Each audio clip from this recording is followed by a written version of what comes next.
An Alaskan cruise is the ultimate adventure. It allows you to witness towering glaciers calving into the ocean, encounter majestic humpback whales breaching, spot brown bears fishing for salmon in the pristine waters of Ketchikan, hike, zipline, or raft through beautiful country while you count the eagles flying overhead.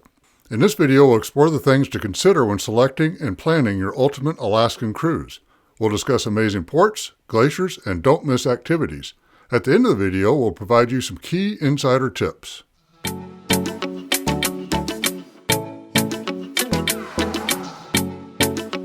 Hi y'all, I'm Jeff. And I'm Becky. And together we're a cruising good time. I am a warm weather person. I love the beach and hate the cold. The first time we planned a family vacation to Alaska, I was just being a good sport. And then I loved it.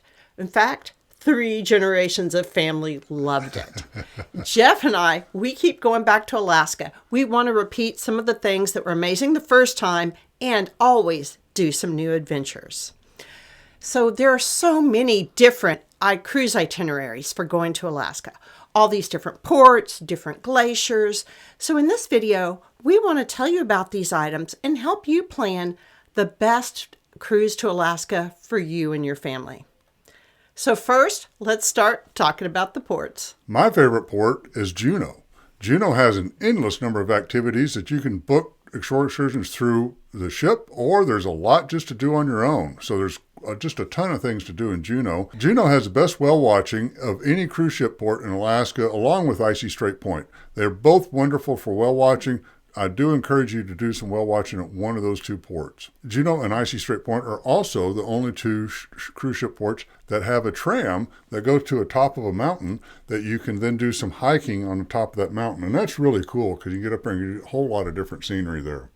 Yeah, I absolutely love going up the tram 1,800 feet to the top of Mount Roberts. They have these amazing hiking trails. You know, I felt a little bit like I was in The Sound of Music. It's just, you know, you're up in the mountains. There's a little bit of snow. The kids can play at it. It is just awesome. So the city of Juneau is starting to limit the number of cruise ships that can come in. So if you happen to select itinerary that doesn't go to Juneau, make sure it goes to Icy Strait Point so you can still have some fantastic whale watching and have the ability to go up on top of a mountain and do a little bit of hiking. We will talk more about Icy Strait Point later on in this video. One of my favorite things to do in Juneau is to go out to Mendenhall Glacier, check out the glacier, but it's also a real easy, fun hike down there to the Nugget Waterfall. It's a 20-minute walk each way and just a lot of fun. It's a spectacular waterfall to see. And it's an easy hike, so it's just take in all that scenery and get that going. Yeah, it's really cool. You end up at the water's edge and you have great views of the glacier from there. Yeah. Juneau is just a fun town just to walk around there in that downtown area. It's an easy walk from the cruise ship. You can just walk it in 10 minutes and you're right there in downtown. And it's got that old Alaska feel that I like. And it's got a really nice food scene. We got the Red Dog Saloon right there for some beer and just a good time. A lot of live music there. I like Deckhand Dave's fish tacos a little bit further down that main drag. Excellent fish tacos. The halibut tacos are wonderful at that place. Do recommend that as well. I like Tracy's Crab Shack. It is fabulous. Juneau offers so many other activities. Almost any of the outdoor activities that you can do anywhere in Alaska, you can do in Juneau. You can raft, kayak, bike, zip line, fish, take helicopter tours. The list just goes on and on. However, I try to select the things you can only do in Juneau before I fill in with the other items. Alaska ports are amazing. However, we didn't want the video to get too long, so we're just covering the highlights here. We've done videos on most of these ports, which can give you lots of details so you can help plan your day. Our next favorite port is Ketchikan. Ketchikan is also known as Alaska's first city. It's the southernmost city on the Panhandle, but it's really known as the salmon capital of the world. And it's a great place to go see salmon. And of course, if you have salmon, you can find bears and eagles. So it makes us our favorite place to go see a lot of wildlife. It's real easy to go see some bears and eagles just right outside of town there. It also offers some fabulous fishing, obviously, being the salmon capital of the world, and has some zip lining. You can hike through the Tongass National Rainforest. There's a couple totem pole parks to see there. Just a lot to take in, and just a fun place to visit. It is, Ketchikan is amazing. And not just the wildlife. I love the city. Ketchikan is a fabulous city. I love walking down Creek Street. You can really get that old Alaska feel ambiance. And with that creek running through town, I love to watch the salmon and the harbor seals. That is super cool. Yep. And it has this fabulous salmon ladder. I love the salmon ladder. I could watch it for hours. But it's a very cool place. It's a very nice place to stop, just enjoy the ambiance, get a beer. It's a good time. Skagway, Alaska is an old mining town from the late 19th century, and it is just another wonderful town to go walk around into. It is real easy to get to off a ship. You can walk right into town from it. What I really like about Skagway is it has a White Pass, a Yukon narrow gauge railroad. Takes you up the side of the Skagway River all the way into Canada, makes a loop, comes down. We have a whole video on that I have the link to up here on the card above, and we'll put the link in the description as well. And it is just it's the number one shore excursion in all of Alaska, believe it or not. And it's just a lot of fun to do. One of my favorite things we've done in Skagway is we did a helicopter tour that took us up to a glacier up in the Juneau ice field. And that was just a lot of fun to get up there and you just understand the enormity of the glacier and how small you really feel in this world. That taking a helicopter tour, landing on a glacier, walking around is my number one favorite all-time Alaska tour, and perhaps one of my favorite tours from all the world.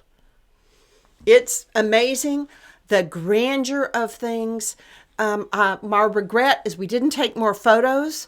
It is so spectacularly gorgeous, but we did enjoy the moment and keep those memories. Skagway also offers a lot of hiking. It's an easy hike right up the side of the hill right there by the cruise ship pier and go up to a lake there. They have wonderful zip lining. We really enjoyed the zip lining there as well. And you can rent some bicycles. There's just an endless number of things to do in Skagway as well.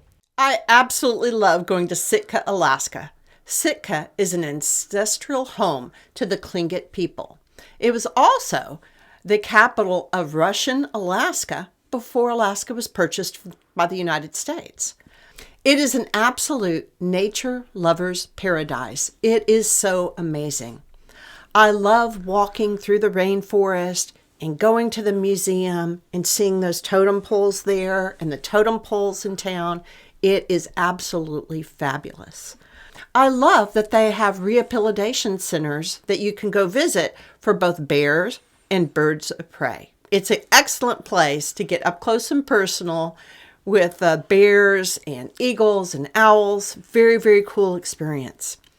And it's such a unique city. Mm-hmm. This city, the architecture is very cool. It is unlike any other city in Alaska, and I love visiting Sitka. It's a lot of fun. That unique architecture, I agree, is just really fun to take in. It's great to walk around because you have the blend of the different cultures. I believe that Sitka is one of the best ports where you can learn more about the Tlingit people. Also a very, very cool foodie scene. There's so much more I'd like to talk about, but you can watch our other video for all the other details on how amazing Sitka is. The cruise ports of Whittier and Seward are really close to Anchorage and are the termination point or the starting point for a lot of one-way cruises up and down the Alaska Peninsula there.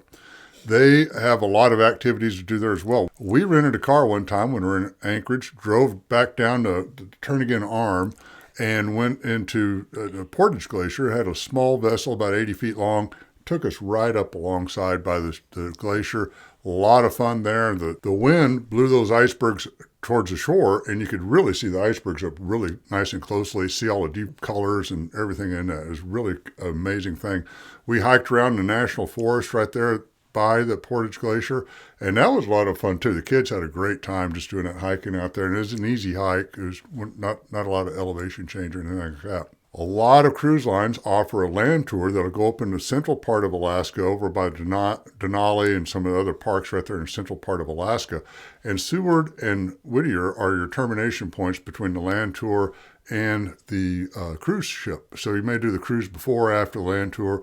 Either way, you'll go through Whittier and Seward to make your connection right there. Yeah, and our children, and we absolutely loved going to Denali. That was a fabulous land tour. Yeah. Icy Strait Point is another beautiful port. It was opened in 2004. It was built to support the cruise industry. It has 2 different cruise berths, and they're in a gondola between the 2, so it's easy to get around. There's also a nice trail to hike between the 2 berths. It has amazing whale watching. I can't say enough stuff about how fabulous it is to whale watch at Icy Strait Point. It's located near the city of Juneau, so that's usually who's going to take you out on the excursions. It also has a mountain that you can take a tram up and hike around up there, or ride down. Yep. The world's largest zip rider. So that looks like a good time. It was super pricey, so we didn't do it. But it looked like a really good time for excursion. Icy Strait Point also has so many eagles, which we really enjoyed. We enjoyed seeing an eagle's nest on one of our hikes. We enjoyed watching the eagles from the cruise ship. They dock pretty close to port. Yep. It's a fun port. It's a really fun port. I really enjoyed it. The wildlife there, the whale watching's outstanding. The zip rider is expensive. I'll do that. I don't know what they're charging for it this year. If you would like more details on how to see Icy Strait Point, please go see our video. It's located in our Alaska playlist. Haines, Alaska is another cruise port that a lot of cruise ships go to, but much fewer than, say, Skagway or Ketchikan. Because of that, Haines has a very quaint feel. It's very fun to go to, and it's another one that's easy. You can just get off a ship, walk right into town. They have some unique stuff like a hammer museum. They have a meadery where you can get to drink mead and try some different types of meads there. But we do recommend taking a shore excursion there because it's not that big a town. One of the wonderful things about Haines is it's less touristy and it has such fabulous wildlife. The shore excursions are awesome. Very few cruise ships go to Wrangell, Alaska. It's located on an island. It's really known more as a commercial fishing port than anything else, but it does take a few cruise visitors every year. The neat thing to do there is if you're there during low tide is they have a petroglyph beach, and you can go see the petroglyphs left behind from the indigenous peoples back in the day. It's the only city to be ruled by 4 different nations and 3 different flags in Alaska. It was ruled by the Tlingit people, the British, the Russians, and then finally the Americans. It is a great place to learn more about the Tlingit culture. And besides the petroglyph hike, there are 2 other great hikes that you can take that are close to the cruise ship. However, what's really wonderful is to take an outdoor shore excursion. They have terrific excursions that are designed to go see bears in the wild with water, and you can book your shore excursions through the ship or, of course, through private vendors. Prince Rupert, British Columbia, is another port that is less traveled. So it has great outdoor adventures, but that also has things like, trolley tours, because it has a population of 12,000 people. It's beautiful. The area is also known for having the largest population of bears. All Alaska cruise itineraries will include some glacier viewing, and it's critical, in our opinion, that you include the correct glaciers to go see. In our opinion, there's 3 to go choose from. The first is Glacier Bay, and Glacier Bay is positively iconic. It's the best known of the glaciers. It's the most photographed of the glaciers. It's a national park. So during your cruise, park rangers will come aboard the ship. They will talk all about things. They will even go see the children. Our kids were in junior high. They positively love this. It's an all-day adventure in which you're going to see gorgeous things all day. You're going to see seals, you may see whales, tons of otters. It's fabulous. So only 2 cruises are allowed into Glacier Bay each day, and only 6 cruise lines are allowed to go into Glacier Bay. So that may limit you on which cruise to take. Another glacier to consider is Hubbard Glacier. Hubbard Glacier is just huge. It's the largest tidewater glacier in North America, and it is growing. It's called the Galloping Glacier. It can advance very rapidly and isolated off an inlet several years ago. It's like 40 stories tall. It's 400 feet tall. It is colossal. It's a lot of white and blue colors in there. It's just a lot of fun to see, and it's calving a lot because it's very active. That is it's a showboat to go see. It's only about a half day compared to Glacier Bay, which is all day long. We have a video that will have the linked to above, and then also down in the description. It gets down in the weeds more about Glacier Bay versus Hubbard Glacier. So the third option is Tracy Arm. So Tracy Arm, it's located near Juneau, and the cruise ship can only get so far in and can't really get super close to the actual glacier. They do offer shore excursions where a limited number of guests can get on a smaller ship and go closer to the Seward Glacier. And I'm sure that's very cool. And this shore excursion boat then will meet the rest of the cruisers in Juneau. So those that did this private shore excursion, they will be arriving in Juneau a little later. So that's kind of sad for me to miss part of Juneau. Cut in that Juneau time with that. Jeff and I have never decided to do this option. Some cruises will have additional glacier viewing by going over to College Fjord. We loved going to Alaska and would like to share some insider tips. The first one, when selecting a cruise, look at the itineraries and how long are you in each port. Some cruise itineraries may only be in a port for 4 hours and other are in for 12 hours. Yep. So we have gotten 3 or 4 shore excursions, both planned through the cruise line and things we did ourselves at one port. For example, in Skagway, we have done a helicopter tour, taken this fabulous hike up to this mountain lake, by the way, only one's on the trail, come back down and taken a shore excursion where we go to a suspension bridge and then do a salmon bake and head back onto the ship. Another time in Skagway, we had a fabulous day. So we took the iconic White Pass and Yukon Railroad. When we finished with that trip, we did this great foodie tour on our own in town. And then we went ziplining. And I love ziplining. And it was fabulous to be in that forest above the trees. Just an incredible day. That was a great time. Yeah. So anyway, pack the most you can into your memories. So choose the right itineraries. Another tip is if you're going to go into the central part of Alaska and do a land tour on it, make sure that cruise ship does stop at Whittier or Seward, depending on which cruise line it is, so you have that access to Anchorage and you can ride the train or the bus on and up to Denali. That's a lot of fun. We do encourage you to do it at least once in your life because you'll see a lot of wildlife there. To pack the most into your cruise, another thing is, and I know it sounds silly, but take a lot of photos, take a lot of video because you'll want to look at it again later on. There's so much to see, so much to capture. Don't be afraid to do it. Take some binoculars too so you can see the wildlife. That's real easy to do. But perhaps the most important thing in those lines, book those shore excursions early because they will sell out.